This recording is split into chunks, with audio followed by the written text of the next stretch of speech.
A new inmate had just arrived at the prison. He had a cold, piercing gaze. His 8-pack abs were as clearly defined as if carved by a chisel, and the tattoos covering his body made it clear. This guy was a serious hard case. But the guards weren't about to show him any mercy. They intentionally sprinkled disinfectant powder on his head. As soon as the man entered the cell, a 300-pound sleazy guy sent him a creepy kiss. However, as soon as the guards left, the sound of a fierce fight broke out. The guards couldn't help but smirk, and when they returned, they found the inmates they had carefully placed in the cell already lying unconscious on the floor. The man arrogantly challenged them. However, this prison was filled with tough inmates like him. The next day, Jason went to the cafeteria for his first lunch. A bald man, looking vicious, sat down at his table. Without saying a word, he spat directly into Jason's food. But Jason, not wanting trouble, didn't react. Unexpectedly, a guy appeared right behind him. He loudly revealed the reason for Jason's arrest and imprisonment. His words immediately brought Jason's mind back to that night. That night, when Jason returned home, he found his wife unconscious.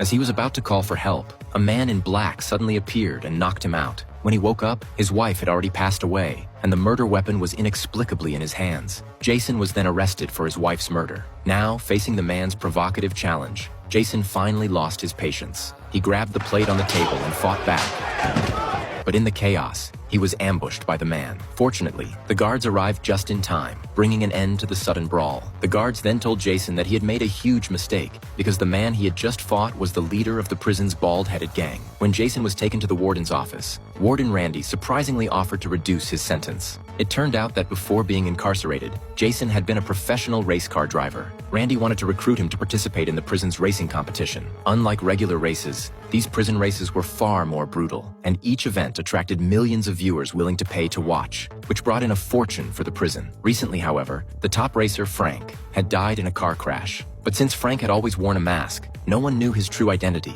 Randy proposed that Jason take Frank's place in the races. If Jason won just one more race, he would be granted his freedom. Although Jason didn't like being used, he accepted Randy's offer because he wanted to get out of prison as soon as possible and uncover the truth. He was then taken to the prison's car workshop. It was here that Jason met his coach, Winston, and saw Frank's Ford Mustang for the first time. The car was equipped with a V8 engine capable of producing 850 horsepower, and it even had a nitrogen boost system. Its armor was like that of a tank, with bulletproof steel plates covering the entire body and a 6-inch thick steel shield mounted at the rear. In addition to defensive smoke and incendiary grenades, the car was also armed with 2 Gatling guns mounted at the front. With a simple press of a button, the guns could unleash a terrifying 3,000 rounds per minute. Although everything was set up, Winston still cautioned Jason to be careful because his opponents were no pushovers.